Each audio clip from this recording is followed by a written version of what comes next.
Hello and welcome to my channel SK Helping Hand Tutorials. Friends, subject English class 8 का model paper आज हम लोग देखेंगे किस तरीके से पेपर आएगा। तो 2.5 घंटे का पेपर है और 80 नंबर का रहेगा। सभी क्वेश्चंस जो है करना कंपलसरी होगा और 4 सेक्शंस में आपका पेपर डिवाइडेड रहेगा।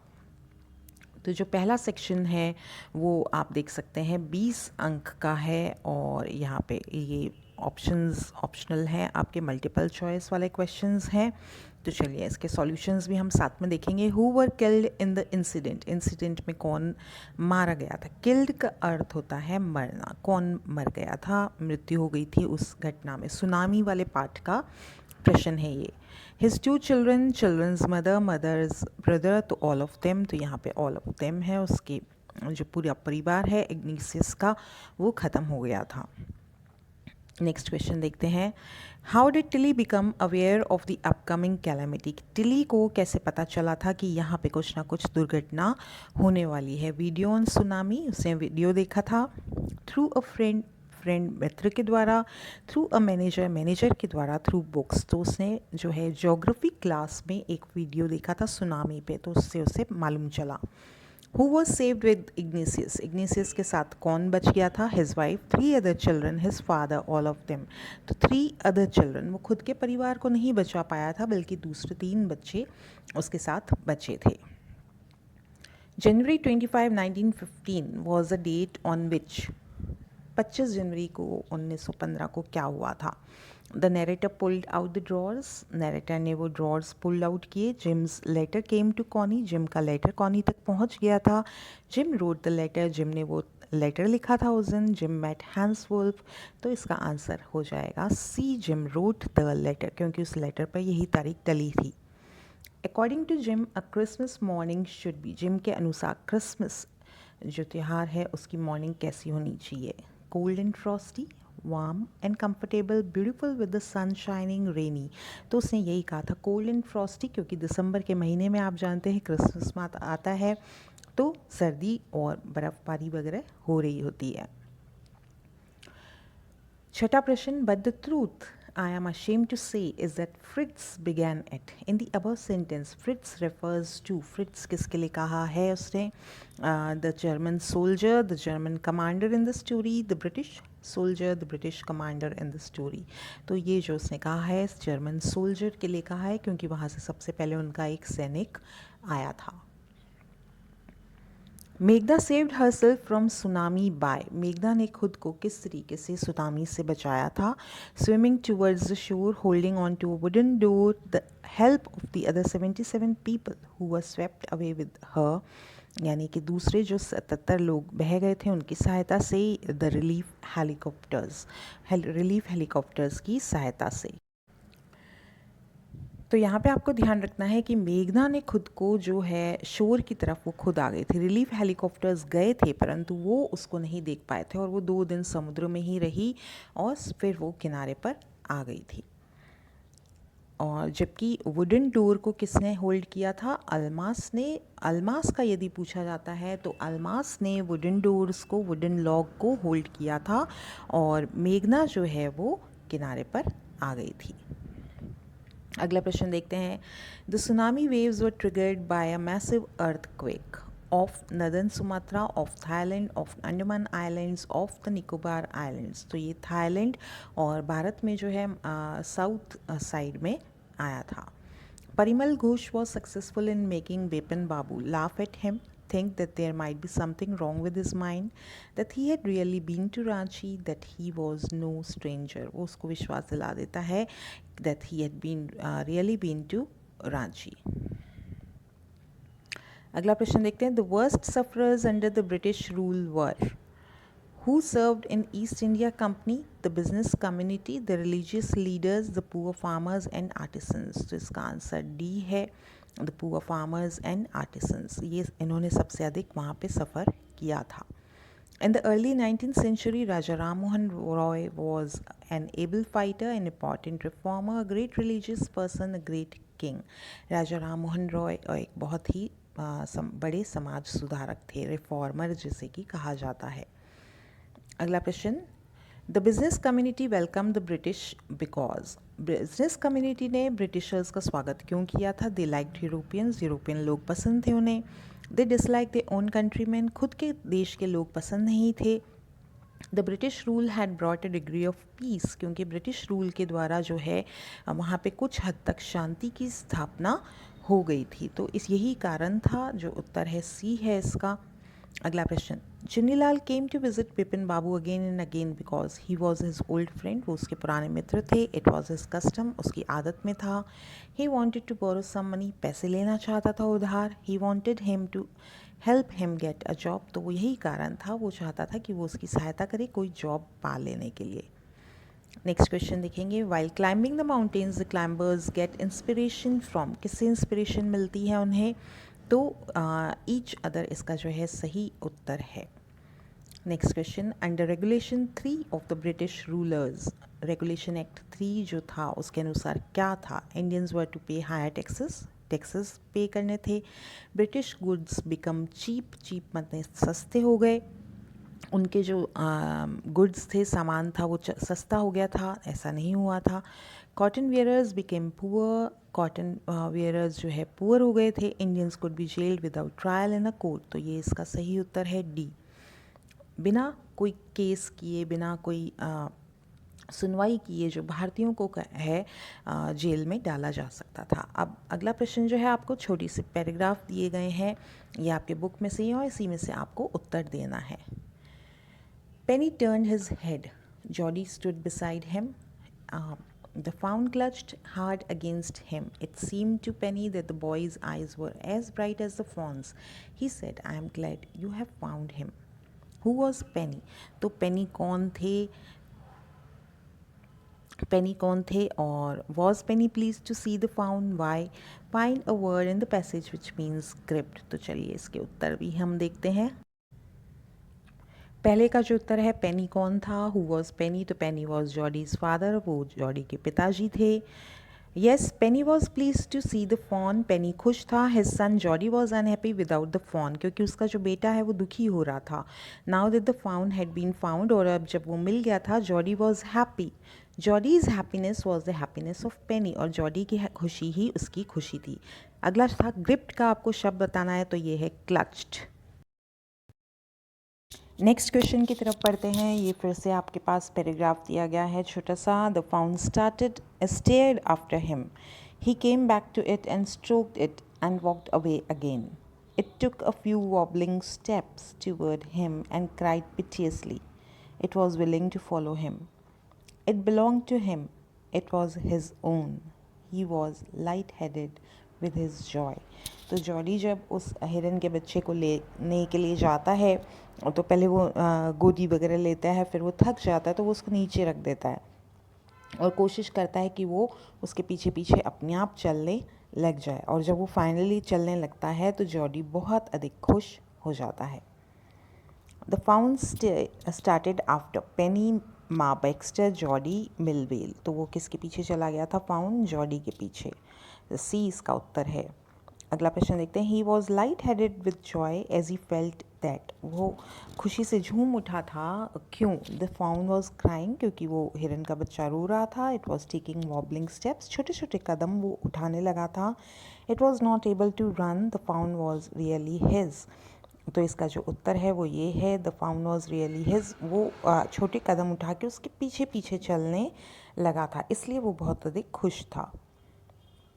अगला प्रश्न देखते हैं। यहाँ पे 3 से 5 तक जो कि आपके 2 नंबर का प्रत्येक प्रश्न है, तो महत्वपूर्ण अंक ये आपको दिला सकता है। Going are to they market, तो जब भी आप इस तरीके का वाक्य बनाते हैं तो सबसे पहले आपको एक स्ट्रक्चर आपको बता देते हैं सहायता के लिए। सब्जेक्ट हुआ जो है, यानी कि जो काम कर रहा है, वो सबसे पहले आपको लेना है। इसके बाद यहाँ पे हेल्पिंग वर्ब यदि है, अब हेल्पिंग वर्ब में क्या आता है, जैसे एज हो गया, आर हो गया, एम हो गया, विल हो गया, शुड हो गया, इस तरीके के जो शब्द हैं, कैन, कुड, मे, ये सब जो है हेल्पिंग वर्ब्स होते हैं, तो इनका प्रयोग आपको वहाँ पे करना होगा। ठीक है, तो उसके बाद आप वो लेंगे। फिर आपकी क्रिया चली जाएगी, तो आपको स्ट्रक्चर ध्यान में रखना है। सबसे पहले सब्जेक्ट यानी काम करने वाला, उसके बाद कोई भी हेल्पिंग वर्ब है तो वो, फिर क्रिया वाला शब्द आपको लेना है, यानी जो वाक्य में जो शब्द काम को बता रहा है, कोई काम हो रहा है उसको बता रहा है, वो लेना है। उसके बाद आप बाकी का वाक्य ले लेंगे। अगर इसमें प्रीपोजिशन आता है तो पहले प्रीपोजिशन और फिर स्थान वगैरह ले लेंगे। तो यहाँ पे आप देख सकते हैं गोइंग मतलब जाना, आर टू दे मार्केट। तो यहाँ पे हम देखते हैं सबसे पहले दे, अब हेल्पिंग वर्ब आ गया आर, गोइंग आ गई क्रिया। तो ये हो गया आपका शुरू का structure, subject helping verb verb. अब यहाँ पे देखिए प्रीपोजिशन है तो टू प्रीपोजिशन है, तो टू मार्केट, कहाँ जा रहे हैं, अब मार्केट जा रहे हैं, तो इसका उत्तर हो जाता है market. They are going to market. अगला प्रश्न देखते हैं, गर्ल्स यानी लड़कियां, अ सॉन्ग यानी गीत, इन द यानी कहीं पे अंदर, सिंगिंग यानी गा रही हैं, रूम, आर। तो हम किसकी बात कर रहे हैं, लड़कियों की बात कर रहे हैं, तो सबसे पहले आ जाता है गर्ल्स। इसका उत्तर हम देखते हैं। अब सबसे पहले हमें लिखना होगा गर्ल्स, सब्जेक्ट हो गया। अब हेल्पिंग वर्ब हो गया आर, क्रिया क्या कर रही हैं, वो सिंगिंग कर रही हैं। क्या कर रही हैं, सिंगिंग। अब क्रिया के साथ में आपको पहले ऑब्जेक्ट लेना होगा, क्या गा रही हैं, वो गाना गा रही हैं, तो अ सॉन्ग।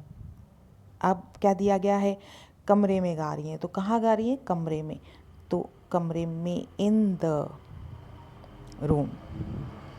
इस तरीके से आप जब अभ्यास करेंगे तो वाक्य बनाने आ जाएंगे। तो girls, helping verb are, singing क्रिया, क्या कर रही हैं, ये आपका object a song, in the room. अगला प्रश्न देखते हैं, was child flying kite a the. तो यहाँ पे आर्टिकल जो हैं वो दो दिए गए हैं, ए और द दोनों ही आर्टिकल हैं, और संज्ञा है काइट और चाइल्ड, और क्रिया दी गई है फ्लाइंग, और हेल्पिंग वर्ब है वॉज। तो सबसे पहले हमें लेना है सब्जेक्ट। तो देखो, बच्चा पतंग उड़ाएगा या पतंग बच्चे को उड़ाएगी, तो ये हमें महत्वपूर्ण निर्णय लेना होगा। बच्चा पतंग को उड़ाएगा, तो सब्जेक्ट हमारा हो गया चाइल्ड। अब आर्टिकल हमें दो दिए गए हैं और संज्ञा भी दो है, तो इसका मतलब एक के पहले एक लगाना है। तो द, हम किसी निश्चित बच्चे की बात कर रहे हैं, द चाइल्ड, हेल्पिंग वर्ब आ गया वॉज। अब क्रिया हमें लेनी है, क्रिया है फ्लाइंग, यानी कि उड़ा रहा था। The child was flying a kite, ये आपका उत्तर हो जाता है, the child was flying a kite. अगला प्रश्न की तरफ बढ़ते हैं, फिल इन द ब्लैंक्स। आपको करेक्ट शब्द चुनना है, ब्रैकेट में शब्द दिए गए हैं। तो हम पहले यहाँ पे शब्द देखते हैं। एंड मतलब होता है और, बट मतलब परंतु, बिकॉज मतलब क्योंकि। आई डिसाइडेड, डिसाइडेड का अर्थ होता है निश्चय करना। टू गो टू बीच यानी कि समुद्र का किनारा। डैश वॉक अलोंग द सी शोर, मैंने निश्चय किया कि मैं समुद्र के किनारे जाऊंगा और वहाँ पर वॉक करूँगा। तो और के लिए हमें जो सही उत्तर है वो है एंड। एंड का प्रयोग हमें यहाँ पर कर लेना होगा। अगला प्रश्न देखते हैं, I go to school dash I want to study. I go to school, मैं इस विद्यालय जाता हूँ। आई वॉन्ट टू स्टडी, मुझे पढ़ना है। तो क्या आएगा, और मुझे पढ़ना है, परंतु मुझे पढ़ना है, या क्योंकि मुझे पढ़ना है। तो बिकॉज, क्योंकि मुझे पढ़ना है इसलिए मैं विद्यालय जाता हूँ। He worked very hard dash could not succeed, उसने बहुत अधिक मेहनत करी, सफल नहीं हो पाया, परंतु सफल नहीं हो पाया। तो यहाँ का जो उत्तर है वो है बट। अगले प्रश्न की तरफ बढ़ते हैं। यहाँ पे आपको सेंटेंसेस बनाने हैं, सेल्डम, हार्ड, वेरी। तो पहला जो शब्द है सेल्डम, सेल्डम का अर्थ होता है बामुश्किल ही, बहुत कठिनाई से। आई सेल्डम वॉच टेलीविज़न। आई सेल्डम यानी बहुत मुश्किल से, बहुत कम चांस में। वॉच टेलीविज़न, आप कुछ भी लिख सकते हैं यहाँ पे। आई सेल्डम वॉच टीवी, मैं बहुत मुश्किल से ही कभी से ही टीवी देखता हूँ। Hard, the question was very hard. Hard यहाँ पे आप दो तरीके से लिख सकते हैं, एक तो जो सख्त है वो, और एक कठिन के लिए भी ले सकते हैं। वेरी, वेरी हार्ड आप बोल सकते हैं। There was a very hard, तो ये जो सेंटेंस अभी बता रही हूँ मैं आपको, तीनों में ही चल जाता है। There was a very hard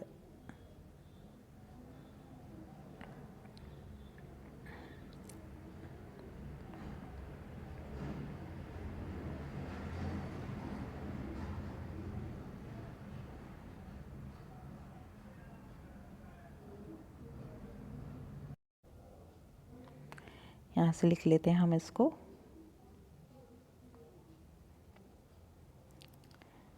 There was a very hard question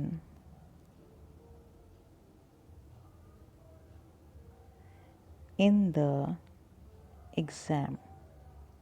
exam या एग्जामिनेशन, एग्ज़ाम में एक बहुत ही मुश्किल सवाल आया था। तो यहाँ पे देखिए आप वेरी का भी प्रयोग हो गया, हार्ड भी हो गया और जो है देयर का भी प्रयोग हो गया। तो इस तरीके से आप कोई भी वाक्य जो है शब्दों का अर्थ यदि पता है तो वाक्य आप निर्माण कर सकते हैं। अगले प्रश्न देखते हैं। यहाँ पे हम पहले प्रश्न देख लेते हैं, फिर इनके उत्तर देखेंगे। Who did Connie Macpherson think her visitor was. उसके विजिटर के लिए उसको क्या लगा था, कौन है, तो उसको यही लगा था कि वो उसका हस्बैंड है। What is the opinion of the ants principle. चींटी के जो प्रिंसिपल थे, नियम, नीदरलैंड नीदर बोरो, उसके बारे में आपका क्या ख्याल है। What were the warning science that both Tilly and her mother saw. Tilly और उसकी माता ने ऐसा क्या देखा वहाँ पे समुद्रों में जो उन्हें लगा कि खतरा है। How did the east India company subdue the Indian princess. भारतीय राजकुमारों को उन्होंने किस तरीके से दबाया, उन पर किस तरीके से कब्जा किया। हु वॉज चुन्नीलाल, चुन्नीलाल कौन था। What did he want from Bipin Babu, Bipin Babu से क्या चाहता था वो। Why is adventure which is risky also pleasurable. Adventure जो रोमांचक कार्य किए जाते हैं उनमें खतरा तो होता ही है, परंतु फिर भी हमें आनंद की प्राप्ति होती है, तो ऐसा क्यों होता है। Why was Millwheel afraid to leave Jody alone. Jody को उसने अकेले नहीं छोड़ा, क्यों, क्यों, किस बात का डर था उसको। तो चलिए हम इसके प्रश्न उत्तर देखते हैं। अब पहले का उत्तर देखते हैं। Connie Macpherson thought her visitor was her husband gym. उसे लगा था वो उसका हस्बैंड जिम है। अगला प्रश्न, it is a good principle. चींटियों के प्रिंसिपल के बारे में आपका क्या विचार है। तो ये अच्छा प्रिंसिपल है। It teaches to work hard for the rainy days. Rainy days होते हैं कठिन दिन, कठिन दिन के लिए वह जो है परिश्रम करना बताते हैं। They both saw the sea rising and swelling up. उन्होंने वहाँ पे झाग निकलते हुए और बड़ी बड़ी लहरें उठते हुए देखा था। The East India Company subdued the Indian princes by the divide and rule policy. By helping one prince against another, they finally took the power into their hands. उन्होंने क्या किया, डिवाइड एंड रूल की policy जो है अपना ली थी अंग्रेज़ों ने, और वो एक प्रिंस को हेल्प करते थे। By helping one Prince against, खिलाफ, एनदर दूसरे के, तो एक राजकुमार की सहायता दूसरे राजकुमार के खिलाफ करके और वो सहायता करते थे। और उन्होंने क्या किया, धीरे धीरे इस तरीके से पूरी पावर ही अपने हैंड्स में ले ली। अगला प्रश्न देखते हैं। Chunnilal was an old friend of Bipin Babu. प्रश्न था हु वॉज चुन्नीलाल। तो चुन्नीलाल बिपिन बाबू के पुराने मित्र थे। He wanted a favour from Bipin Babu in his job. उन्हें बिपिन बाबू से उनकी नौकरी के सिलसिले में कुछ कार्य था। A risky adventure is also pleasurable because it helps us remember our strength in overcoming struggles and hardships. जो हमने उन कठिनाइयों को काबू करने के लिए, नियंत्रण पाने के लिए, उससे बाहर निकलने के लिए हमने जो अपनी ताकत लगा दी है उसको हमें याद करने का, पहचानने का मौका मिलता है। We feel happy and proud, और इसीलिए हम खुश होते हैं और गर्वित महसूस करते हैं। मिलवील ने उसे अकेले क्यों नहीं छोड़ा था। Millwheel was afraid to leave Jody alone because he thought Jody might get lost. Get lost माने खो जाएगा, और get bitten by the snake, bitten माने कि बाइट, बाइट इसका प्रथम रूप होता है। तो उसको ये डर था कि ये सांप के द्वारा कहीं काट ना लिया जाए। तो नेक्स्ट प्रश्न की तरफ बढ़ते हैं। 20वें प्रश्न की तरफ हम चलेंगे अब। प्रश्न संख्या 20। Imagine you are Puneet from Jhunjhunu. आप पुनीत हैं झुंझुनू से। तो यहाँ पे आपको जगह जो है दे दी गई है, पुनीत आपको नाम दिया गया है और झुंझुनू के हैं। आपको अपनी फ्रेंड को लेटर लिखना है describing the importance of learning English. English सीखने के क्या महत्व हैं, यानी अंग्रेजी किस तरीके से आपके लिए उपयोगी है, इस पर आपको एक पत्र अपने मित्र को लिखना है। तो सबसे पहले आप खुद का पता लिखेंगे, यानी कि झुंझुनू, और फिर आप यहाँ पे तारीख डाल देंगे, और डियर फ्रेंड, नाम नहीं दिया तो डियर फ्रेंड भी लिख सकते हैं, और आप वहाँ पे कोई भी इमेजिनरी नाम भी लिख सकते हैं। और वहाँ पे फिर आपको उसके जो है हालचाल पूछने के बाद अंग्रेजी के महत्व को आपको उसको बताना होगा। प्रश्न संख्या 21 देखेंगे। Write an application to the principal of your school for fee concession. Fee concession आपकी अर्जी होती है फ़ीस माफ़ी की, तो आपको फ़ीस माफ़ी की अर्जी लिखनी है और इसका अंक बाहर आप देख सकते हैं 4 अंक है। Right a short paragraph about 100 words on my favourite teacher. आपका प्रिय अध्यापक, इसके ऊपर आपको लगभग 100 शब्दों में जो है पैराग्राफ लिखना है। तो ये आपकी उम्मीद है तैयारी कर ली होगी आपने, बोर्ड परीक्षाएं आपकी बहुत ही नज़दीक आ चुकी हैं। अगला जो प्रश्न है इसमें आपको स्टोरी लिखनी है। यहाँ पे जो स्टोरी दी गई है वो है लायन एंड द माउस। यदि आपने मेरे चैनल को सब्सक्राइब नहीं किया तो डू सब्सक्राइब। वहाँ पे आपके लिए हिंदी उच्चारण के साथ में बहुत सरल तरीके से कहानी याद करने के तरीके बताए गए हैं, हिंदी उच्चारण के साथ और समझाने के साथ। तो चैनल को ज़रूर सब्सक्राइब कीजिए और प्लेलिस्ट स्टोरीज़ में आप देख सकते हैं इस कहानी को। अगला प्रश्न है फिर 24 नंबर। आपको रीअरेंज करना होता है, जैसे मतलब 3 दे दिया, 2 दे दिया, 4, तो आपको फिर से इसको अरेंज करना। कहानी दी गई है जिसको कि आपको अरेंज करना है, यहाँ पर रीअरेंज करना है। The crow was very thirsty. कौवा बहुत प्यासा था। There was a pot under a tree. पेड़ के नीचे एक मटकी थी। Once upon a time there was a crow. एक बार एक कौवा था। It flew here and there in search of water. वो यहाँ वहाँ उड़ा पानी की खोज में। There was some water in the pot. Pot के अंदर कुछ पानी था। तो चलिए अब इसको क्रम देते। तो सबसे पहला वाक्य, once upon a time there was a crow. एक बार एक कौवा था। अब कौवे का क्या था? प्यासा था। The crow was very thirsty. तो ये आपको क्रम मिल गया, ये दूसरा नंबर है। और फिर उसने क्या किया? पानी की तलाश जारी करी, तो ये तीसरा नंबर हो गया। और फिर उसको क्या मिला? एक पॉट मिला, लेकिन पॉट के अंदर पानी बहुत ही कम था। तो इस तरीके से जो आप देख सकते हैं इसका क्रम। तीसरा जो वाक्य था तीसरा वाला, वो हमारा जो है पहला नंबर हो जाता है। और फिर पहला जो वाक्य है वो 2 नंबर है। चौथा नंबर वाक्य है। आप क्रम यहाँ पे देख लीजिएगा और उत्तर को व्यवस्थित करके आपको फिर से लिख लेना है।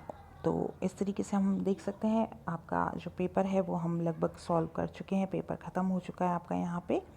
तो आपको कोई भी समस्या यदि आती है तो आप कमेंट बॉक्स में मुझे मेंशन करके ज़रूर बताइएगा। आपको किसी भी प्रकार की सहायता चाहिए स्टोरीज़ के लिए आप प्लेलिस्ट में देखिएगा। ग्रामीण क्षेत्र के विद्यार्थी विशेष निवेदन है आपके लिए, विशेष जो है प्रयास किया गया है वहाँ पर, जिससे कि कहानी और याद करना आपके लिए बहुत ही सरल हो जाए।